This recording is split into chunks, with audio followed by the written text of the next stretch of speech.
Hey, welcome back, Faithful Politics listeners and watchers. If you're joining us on YouTube, we are so glad to have you with us. I'm your political host, Will Wright, and I'm joined by my ever faithful host, Pastor Josh Bertram. How's it going, Josh?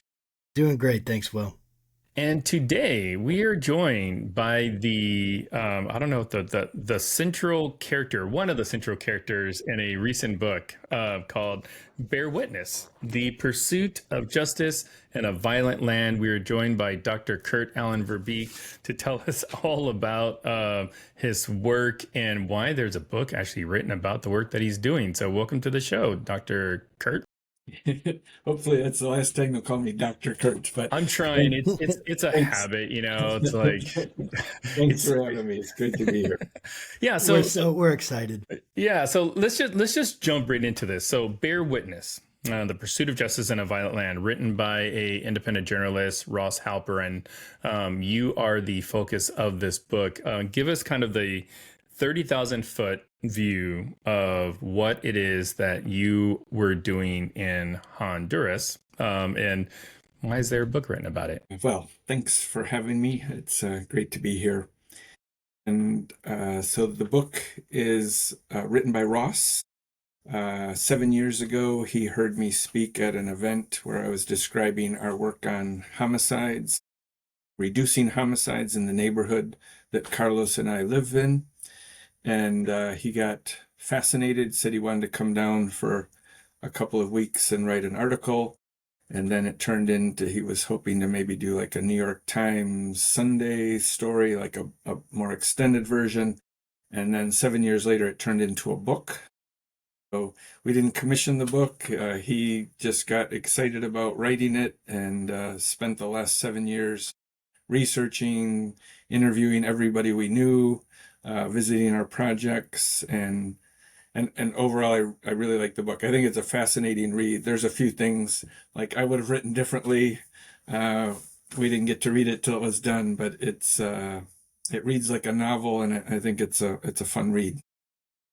That is that's really really cool, and I just love the spirit of the story and how you guys were able to go down there and make changes, use, kind of that your Christian values, your Christian identity, and to actually make a change in the world as opposed to just, just going to church or just having, your regular old life. And most Christians kind of live life and they go to church, maybe, and that's not a shot. That's just the reality.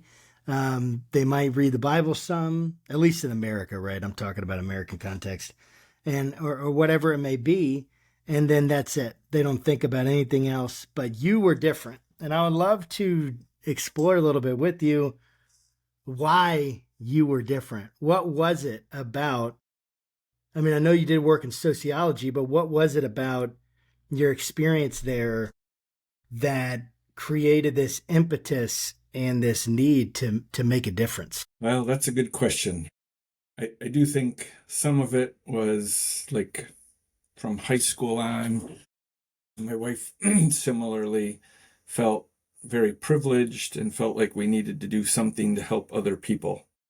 So I think there was something, I don't know if we were born with that, raised with that, grew up with that in church. I grew up in a church where we were called to be change agents to transform the world, which is different than some churches that want to be separated from the world.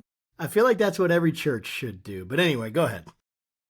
And but I think some of it was just circumstances. So like the ASJ mission statement, the ASJ is the organization that we started, Carlos and I and Joanne, my wife.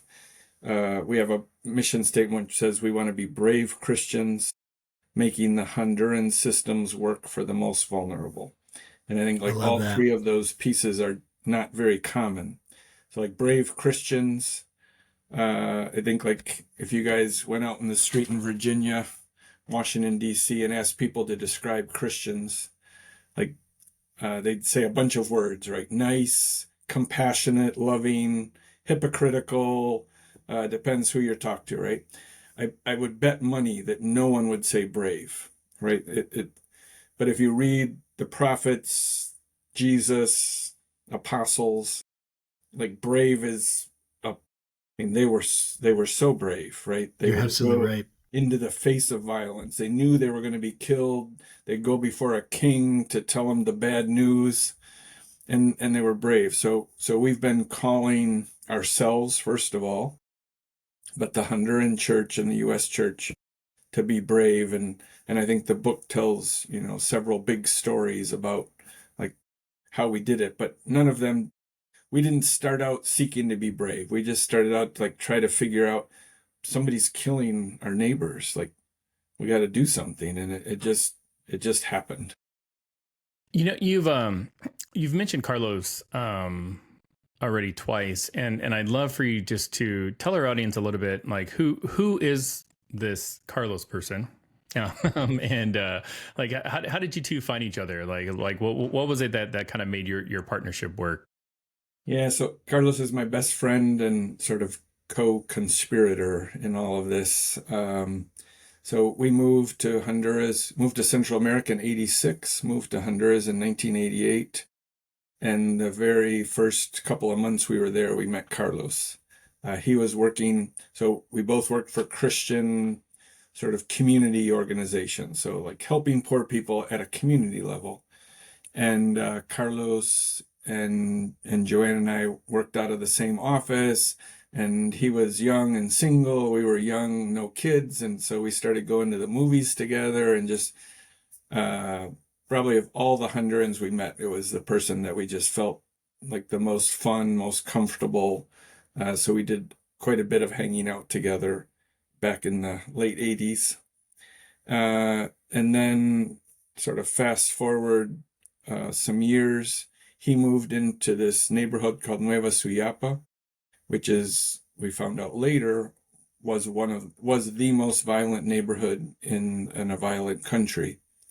And we thought that was really cool. We had been going to church in that neighborhood for a bunch of years, and we'd always kind of toyed with the idea of moving there, but we thought it would be hard and we wouldn't like it, but we kind of wanted to anyway. And then Carlos did it. And so we were fascinated, like, Carlos moved into this neighborhood. Like, that's really cool. And so again, like, it wasn't, we tried to be brave or something. We were just like, maybe a little bit. And so we decided to move up there too. And so in 2000, we moved there. We still live there. So 25 years later, we decided to move for 1 year. We said we probably won't like it. It's going to be dangerous. We had 2 kids. Like, this will be hard on them, hard on us, but we'll do it for a year. And our kids grew up there. My son has a tattoo on his arm of Nueva Suyapa. That's how much he loves living there. Carlos' son has a whole sleeve tattooed of Nueva Suyapa on his shoulder. So all of our kids did. And then I don't know. I can jump into one of the stories if you like to tell you. Go ahead. Yeah. Well, my question was going to be about, I would love for you to kind of describe the conditions of Honduras and the conditions of that neighborhood. And, you can be as detailed as you want. But I mean, what you say was violent, what does that mean? What was going on? What was happening? Give us a sense of the conditions. I moved from Ohio to the mean streets of Short Pump, Virginia, where there's probably as little crime as you can get in some way. And so the idea of taking my kids and taking them into, I don't know, Gilpin Court, or maybe what's one? I don't know. Well, I don't know, Virginia. Yeah, there's in Richmond, though, one of the really more crime, hotspots of Richmond, and feel a lot of trepidation about that. And yet, you guys did it. The Lord kept you safe, and even brought a love. So I'd love to, what was going on there that you were facing, so people could get a real accurate sense of what that decision meant.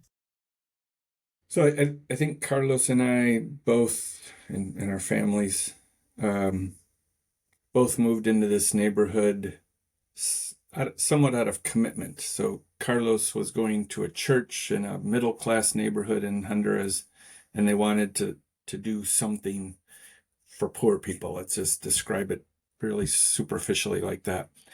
And this neighborhood was sort of known to be like one of the roughest, and I'll go into a little more what that means.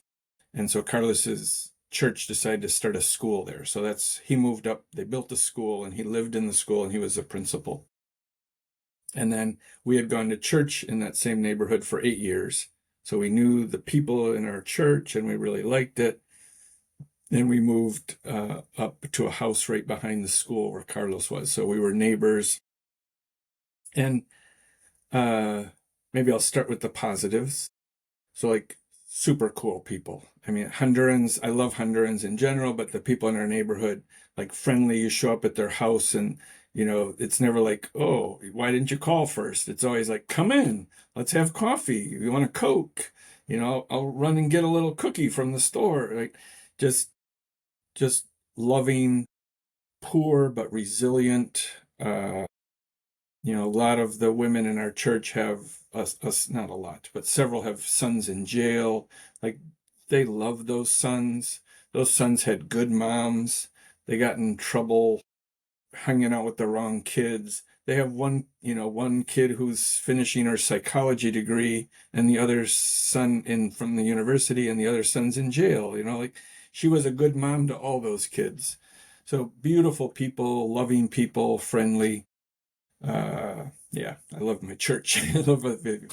But at the same time, like schools that miss half of the days of school because teachers don't show up, a medical clinic that almost always is out of medicine, and then violence, and like the way we started, we didn't move up there with any intention of this, but our kids went to Carlos's school, and one day they're coming home or they went to school and got sent right home again.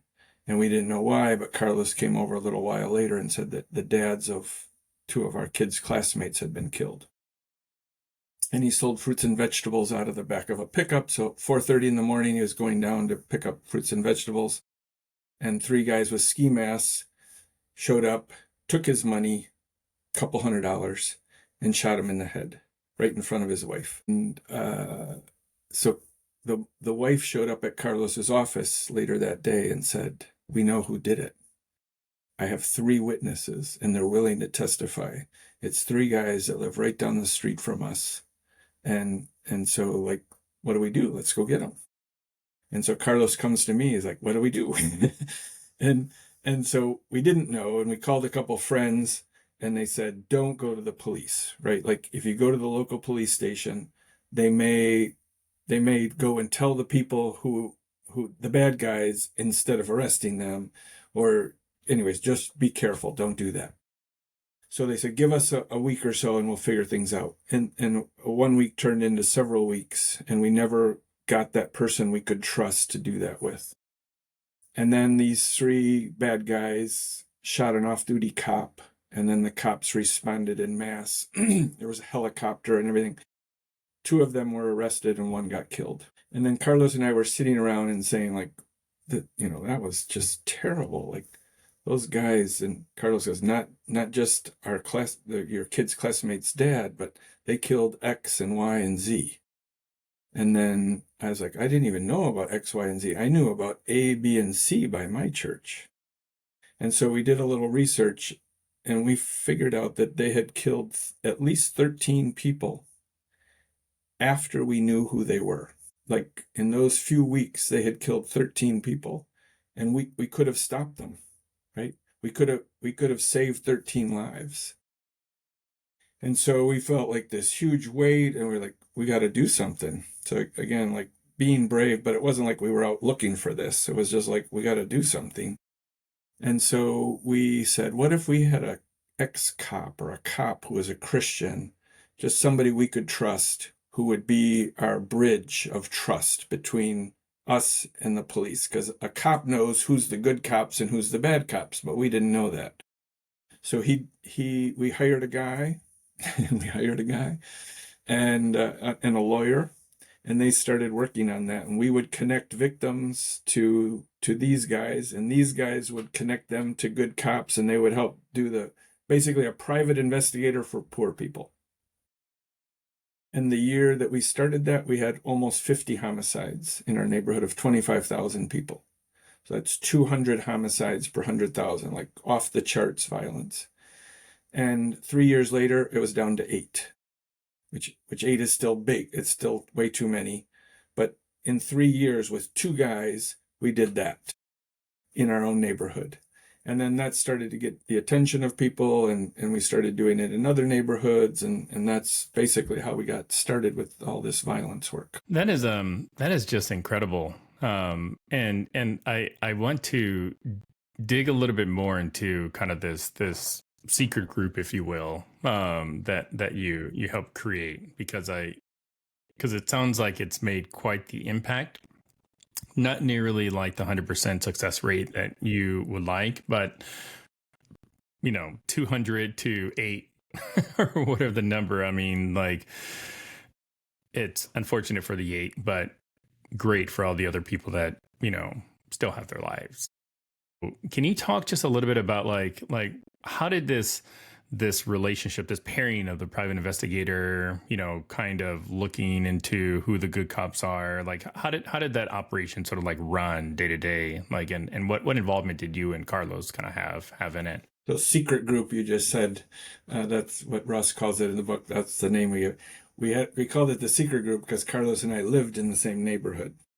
So we tried to keep it confidential, because if the bad guys knew we were doing this, like our kids, we went to church there, school there, we were walking around in the streets, and we were afraid of violence against us. Yeah, I mean, it was interesting. Like, we were just trying to figure something out. Like, I think the interesting piece we figured out was this system works based on trust. And it stopped working because there was no trust.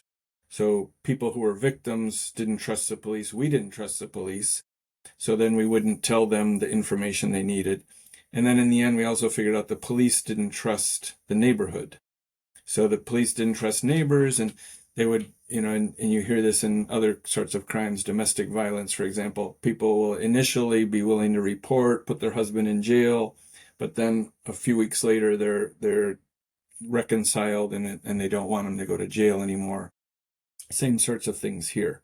So people initially after the crime are willing to testify, but a few weeks later they aren't. And then the police say, I risked my life to arrest this guy. I broke into his house. He's armed. He's a gang member. And I arrested him.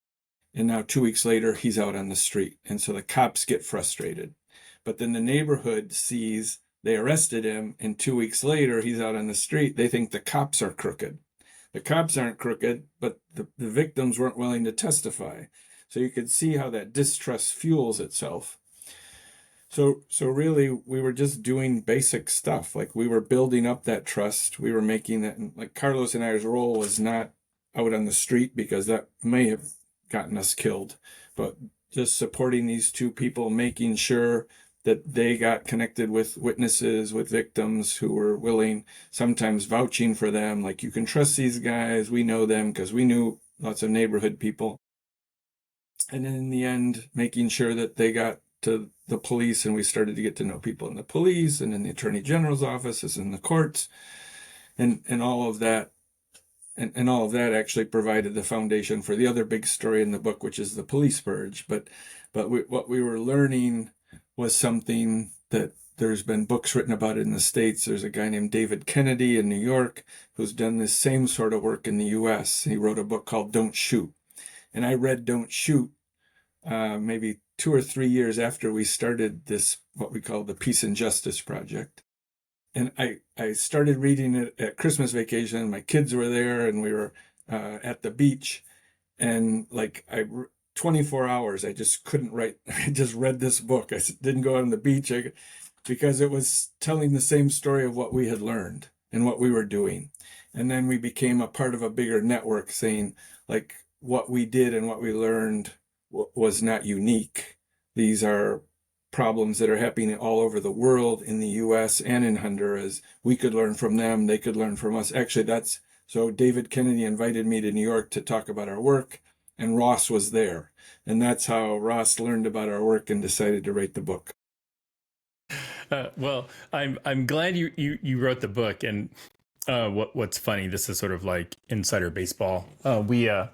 We interviewed another person just last month about their book. It's called Bearing Witness.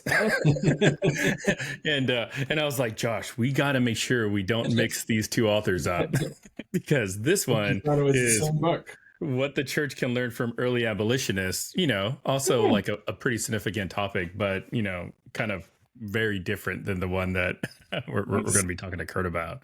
But I am curious about, like, what's the legal system like there in Honduras? And is it, does it have kind of the same corrupt, like veneer that people view like law enforcement there? Yes. So, you want me to tell a little bit about the police purge at the same time? Yeah, please. Yeah, it's a good feed in. So I think as we did this community level work, we ended up figuring out a whole bunch of things, but connected to your question, there were really good cops. Like, we worked with fabulous cops, like who were trying to do their job well, and really good lawyers and really good judges. Like, there are really good people in the system. I would say the majority. But there were also not good ones. And in Honduras, a lot of that is driven by drugs.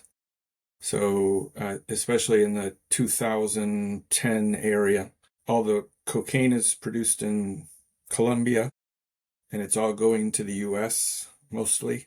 And it would stop in Honduras. Honduras was the jumping off point. It was often sent in large shipments to Honduras and then repackaged into trucks and pickups and all sorts of other things to get it into the US. So Honduras had tons of drugs, and then those drug traffickers would pay off cops to sometimes look the other way and sometimes to actually be part of their operation. So I want to say there's really good cops, but there were also a minority who were super corrupt and often killing people and working for and with the drug traffickers.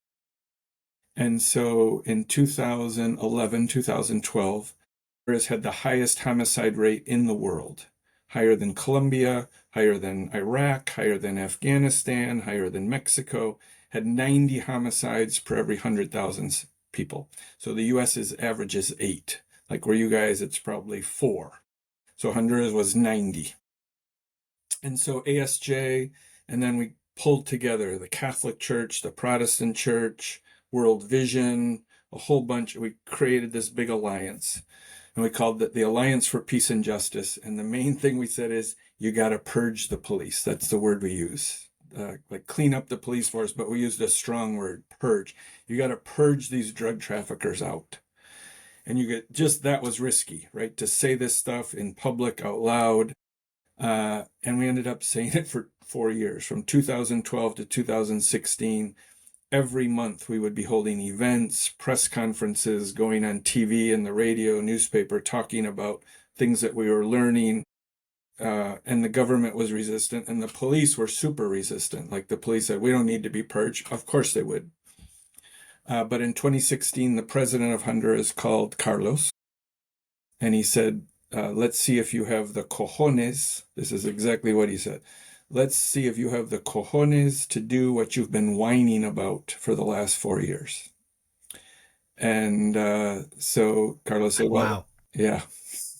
Carlos said, let's give me a day to think. So we pulled all those people together. That's something that's not in the book. Ross, to simplify the story, it's like Carlos and I decided, but we had the head of the National University, the Protestant head of the Protestant church, a pastor, and we all got together and we said, should we do this or not? And we said, yeah. I mean, for 4 years, we know this needs to be done. For 4 years, we've been pushing the government to do it. Now they're giving an opportunity to be a part of it. It's going to be hard. It's going to be dangerous, but we're going to do it. And so we did. They formed a 6-person commission. Carlos and one of our staff members, and then 2 pastors were on the commission.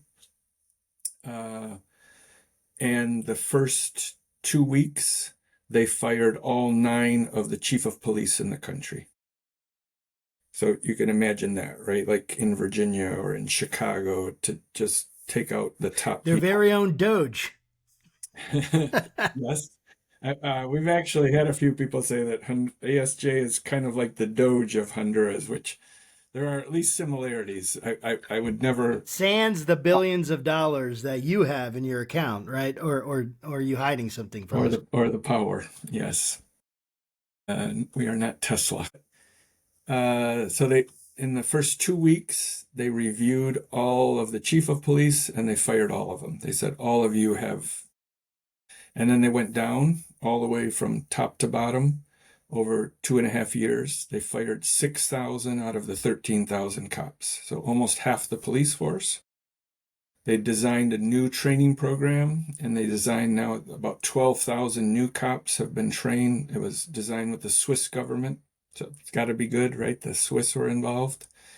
And a third of the cadets had to be women. So it's getting women into the police force, younger police, better trained police. So not only getting rid of the old stuff, but bringing in new and better. And last year, the homicide rate was down to 22. So from 90 to 22. That's amazing. Which is still high, but like Chicago, the south side of Chicago is over 22. So like now we're in the ballpark of where we want to be and keep bringing this down. This work was very risky and difficult and dangerous. So one of the commissioners, one of the pastors, was going to get groceries with his wife, and 2 SUVs pulled up in front of his house. 6 guys with M16s pulled out and started shooting. They killed one of his bodyguards. They shot another one 8 times. He and his wife were not hit, but ended up having to leave the country because of it. Carlos got multiple death threats. He still gets death threats because of this. So it's purge police, it's drug traffickers, people who are angry about their power being taken away from them. So very hard, very dangerous, but also very cool to be a part of reducing the homicide rate in the country by 70%. I mean, that's unbelievable. That's an amazing statistic, one to be very proud of and to really talk about and like zero in on how this actually happened. And let me tell you one more thing. Please. I'm just thinking, especially because you're talking. The pastor, so that Honduras has a National Association of Protestants. So all the Protestants are part of this group. The pastor that was on the Purge Commission was the president of that group. So he's the president of the Protestants in Honduras, and he's a pastor of a big church. He ended up firing police officers that went to his own church. Like when do you ever Wow. when do you ever hear of something like that, right? You don't. And the reason, and he's a cool person you could interview sometime, but the reason he said is that one of like the reforming chiefs a few years earlier had gone to his church. He had married him. And before he took the position he became like the head of the DEA in Honduras, he went to the pastor and said, do you think I should take this job or not? It's going to be super dangerous fighting drug trafficking in Honduras. And the pastor said, you have to. And 2 months later, the drug traffickers killed him. So he felt like this was God giving him a chance to clean up Man, the people who had killed someone from his church. And so when he had to he fired police officers that went to his own church. He felt like this is a part of God put him in this place to kind of fix what had happened to his former congregation member. I mean, that's unbelievable. And there's so many things that are swirling in my head, like the power dynamics that are at work in a situation like this, the people that are getting angry that they lose power, the people gaining power, those who are willing to use violence and force versus those who aren't, or just normal people. But then those who are willing to use violence and force, then tend to get what they want. And these corrupt systems right? Like you're saying, like a minority, and yet this minority was driving the whole system of people and the whole system of law enforcement. And you just get a couple people that are willing to do the dirty work, quote unquote. I mean, be violent, and then they drive that fear, that power. It fuels it. And I would love to like just kind of hear from you. What do you think is the difference between a good cop and a bad cop?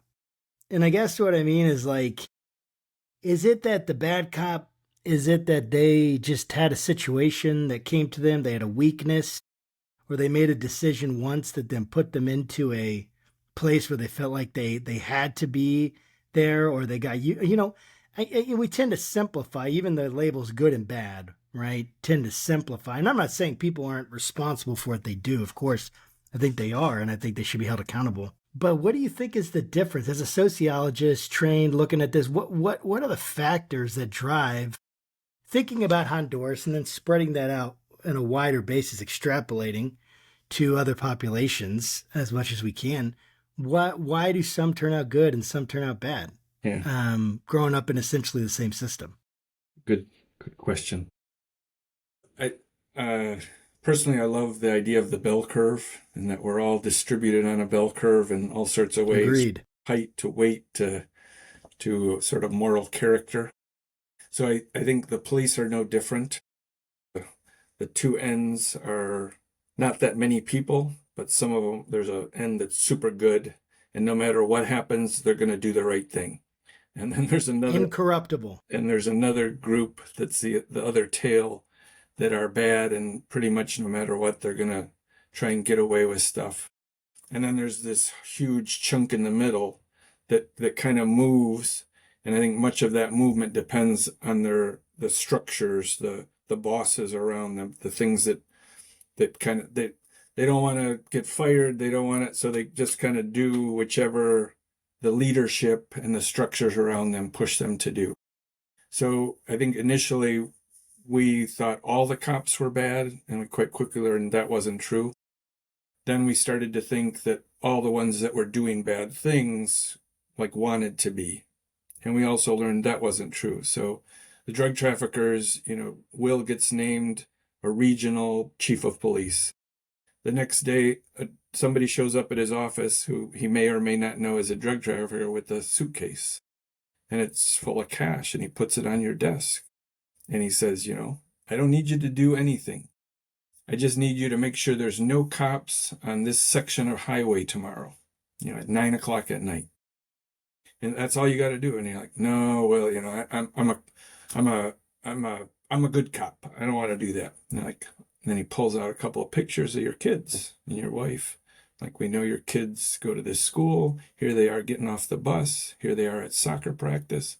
It would be really a shame if something happened to your kids, right? So you got a carrot and you got a stick, and now what do, right? So those ones on the far right will say, forget it, and what they do is they call their boss usually and say, transfer me somewhere else. Like, I'm not going to get my kids killed over this. Maybe some really crazy ones will just try and fight them off, right? But that's very difficult. And then the worst ones they didn't even need to show them the picture. They were happy to take the cash. But then that whole middle chunk says, what am I, if I don't take this cash, the next guy's going to, we're just going to do this. And once they got you in your pocket, it's hard to get back out. So I think that helped us to understand that if we could move that structure, if we could change the leadership, like that was the most important piece. You're not going to transform this big middle part of the bell into these really honest ones, but you can move the system by changing the leadership and changing the reward structure. Kurt, you're clearly a person of faith, and I could tell that your faith provided you the boldness, the bravery to do the work that you're doing. But I have to ask, like, was there a point when your boldness was like, what the heck am I doing here? And is it all worth it? I'm sure those questions went through your head. I'd love for you just to talk us talk about it. All the time. You're like currently still right now. That's funny. So I think the worst was when Dionisio was killed. So our lawyer was, on his way to court to defend some security guards and cleaning women who were getting paid half of what they were supposed to, systematically stealing half their wages. Poorest people lived in our neighborhood. And the owner of the security company hired a couple of guys to kill him, right? Like, what are we doing? We felt responsible. We were, partially responsible. Should we have done more to keep him safe? Like, are they going to kill us next? Are they going to go after more of our staff?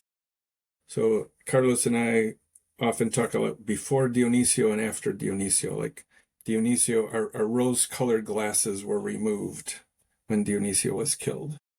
And we understood like this had real consequences for us, for others. Yeah. And then like the police purge was very scary when the attempt was made on the pastor's life and his wife. We all left Honduras for a couple of weeks, came up to the U.S. just to kind of let the temperature go down, but went back to Honduras fully expecting there to be more things like that, and there weren't, but that's what we expected. Right now, there's sort of a political crisis in Honduras. The party in power is very unpopular.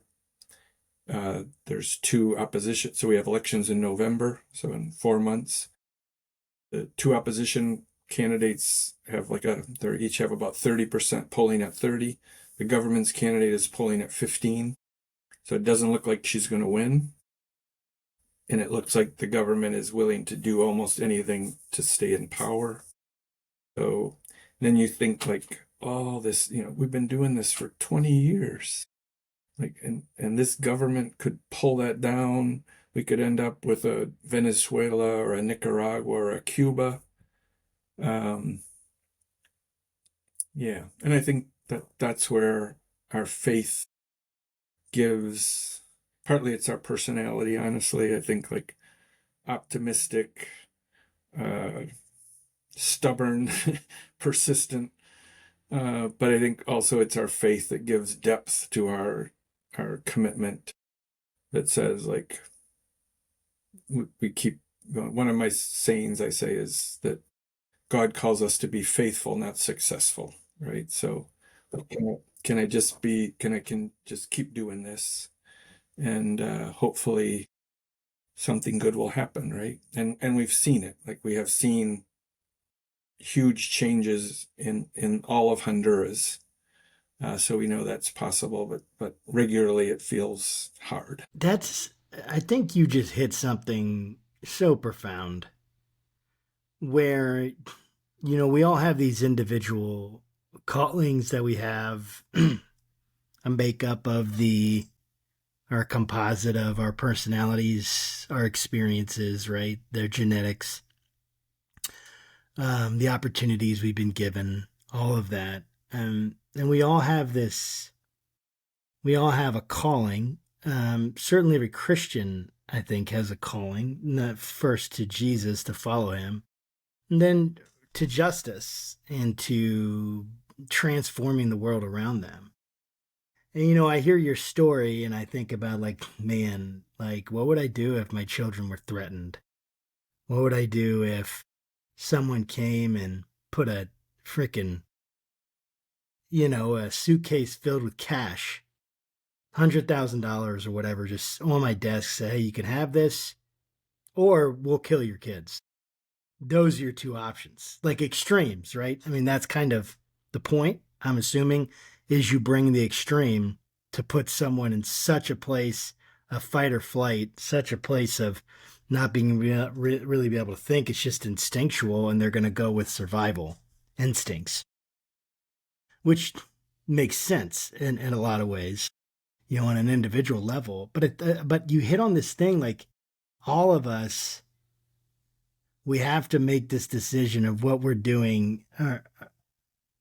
Are we doing what God wants us to do? And then are we going to continue to do it? I'm speaking now for Christians, right? We're going to continue to do it, regardless if it looks successful to us on the outside. And that's a hard thing to balance because it takes feeling like you're hearing God, feeling like there's a conviction, feeling like God is asking you to do something. And then you have the externals. It's like the internal versus the external, constantly battling back and forth. I haven't ever had my children threatened, but Ashley and I, my wife and I, we moved here. We started a church. It hasn't had the success that I imagined that it would. Sorry about that. Other opportunities have come. The podcast, number one, that's a huge one. I also have some other opportunities to work with pastors and things, doing what I love. So in a lot of ways, I would say I'm very blessed. But that idea of success versus faithfulness, that hits the core of my struggle in my own life. Of what do I keep doing, and what do I reconsider and think about? And I would love for you to just dig into that a little bit more in your own experience. How have you navigated through that? I mean, to have someone that you care about, a staff member. I mean, if I had a staff member get murdered, man, that would make me want to quit. And I can only imagine how you felt. I can't even imagine. And the pressure and the burden. And like, well, God, if you're asking me to do this, then why would that have happened? And that cost. And yet we serve a God who sent his son, and his son suffered and died and was executed by the Roman government. And it's like the tension there is so deep. It's like hard to stay in it. But I think we have to jump into it and wrestle around with it a little bit. And I would love to just dig into that a little bit more. Like, how did you discern the difference between success and faithfulness? And how do you keep doing that? Yeah, good question. Probably various things I've described show like I don't feel like I'm super great Christian, super great at discernment.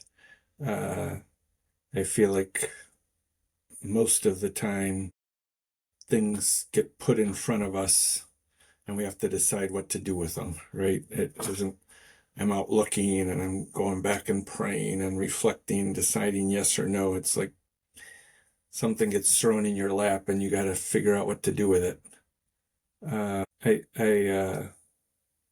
love one of our colleagues, Omar Rivera, has a quote, and he says, if you want to change the world, you better have a really good team.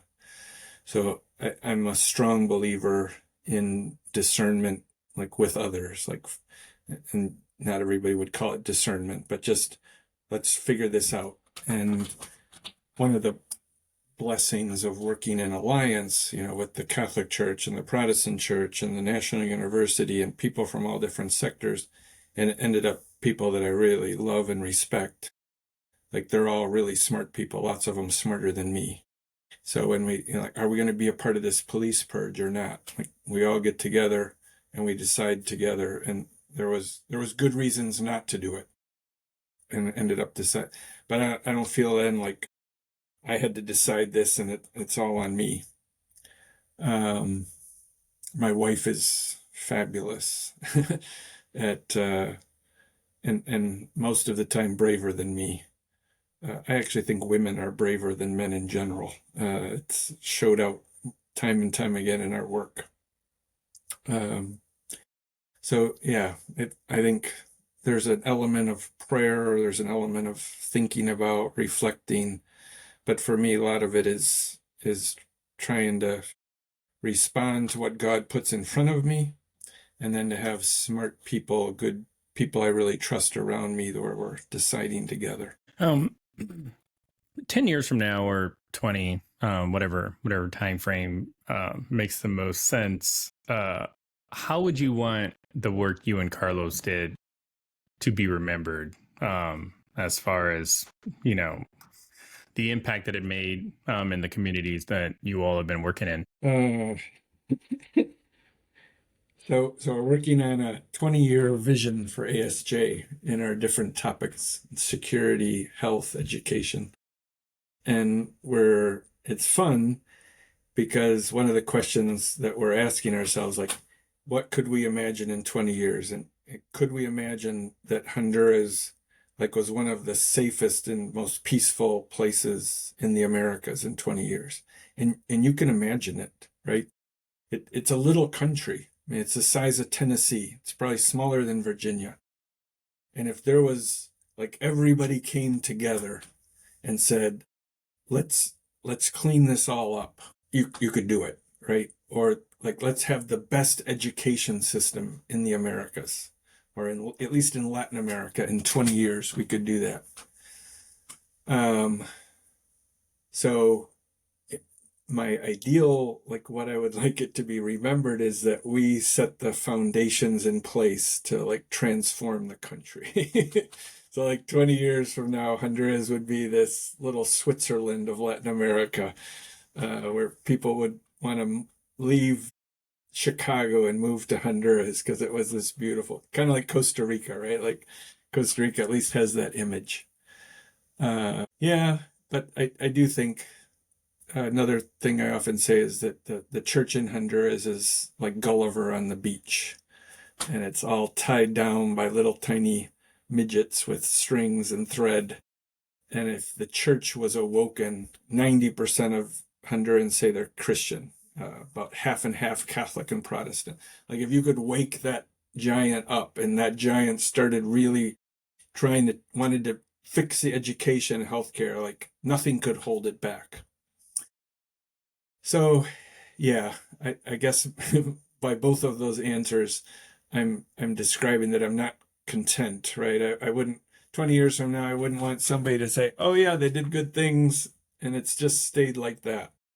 I would say, what we're doing is the beginning. I hope it's the beginning of something, which I'm not all that satisfied with, but that there's a ton of work to do. And I hope we start and the next generation takes up that mantle of continuing to fight for the education, police, healthcare system that God wants, that the Honduran people deserve.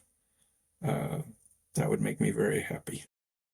That's awesome. Well, if somebody listening or watching this wants to connect with the mission that you're on and the work that you're doing, or donate money, I'm sure that the work you're doing probably doesn't come free. How can they connect with you and your work? Yeah, so the easiest way is the English language website is ASJ US, ASJ US for United States, and that's english.org. So you can go there. The book is on Amazon. So don't buy the other one. Well, you could buy the other one too, but it's Bear Witness, not Bearing Witness. Yeah. So Bear Witness by Ross Halperin. On our website, the ASJ US website, there's also a page that talks about the book, and it interviews Carlos, interviews me, interviews Ross. That gives you, I actually would suggest doing that before you buy the book, because the book just jumps right into the story. It doesn't say who Ross is and who Kurt is and who Carlos is. So if you're thinking about buying the book, maybe go to the website first and read a little or listen to a couple of short 4 or 5 minute interviews before you buy the book. Well, yeah, thank you so much, Kurt. This was such a great conversation. Phenomenal chat. Just I really appreciate the work you're doing, just kind of putting yourself out there and actually making a difference. So yes. I think that we can sometimes be our own worst critics, but from the outside looking in, it seems like the work that you're doing has an impact, and it's not easy. And we just want to thank you for doing what you're doing. Thank you, guys. Yes, yes. And to our audience and listeners, hey, thanks again for stopping by, and make sure you like and subscribe and do all that stuff that yeah, I guess hacks the algorithm. I'm not really sure. Like, I'm not sure why you should like and subscribe, except just to help make our channel get bigger. But there you go. Yes. But thanks again for everything. And as always, keep your conversations not right or left, but up. And we'll see you next time. Take care.